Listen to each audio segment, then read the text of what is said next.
আমাদের ট্যুরের চতুর্থ দিনে আমরা সকাল সকাল হোটেল থেকে বেরিয়ে পড়লাম। এই সকাল 7টা নাগাদ, 6:45টার মধ্যে গাড়ি অবশ্য চলে এসেছিল। আজকে অনেকগুলো স্পট দর্শন করতে হবে এবং সেগুলো কিন্তু একটার থেকে অনেকটা দূরে আরেকটা।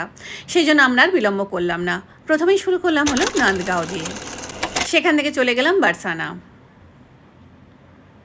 মন্দিরে উঠতে প্রায় 300-র কাছাকাছি বা 300-র অধিক সিঁড়ি অতিক্রম করতে হয়, তাই বাইকে করে নিয়ে যাওয়ারও ব্যবস্থা আছে। তবে আমরা যারা হেঁটে যেতে সক্ষম তারা পায়ে হেঁটেই উঠলাম। কোনো কষ্ট মনে হলো না রাধারানীর নাম নিয়ে।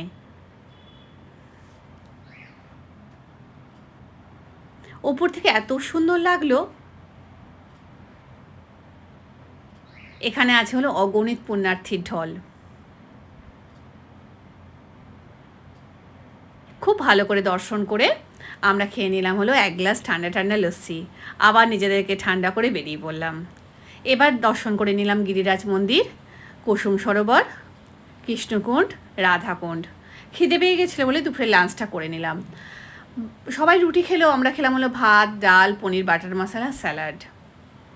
বেশ তৃপ্তি করে এখানে কিন্তু খেলাম। খাওয়া দাওয়া সেরে আমরা আবার বেরিয়ে পড়লাম। এবার উদ্দেশ্য হলো মথুরা, কাংস কারাগার, গোকুল, রামানরেতি। এখানকার গোশালাটা আমার খুব ভালো লেগেছে। এবার হোটেলে ফিরে এলাম।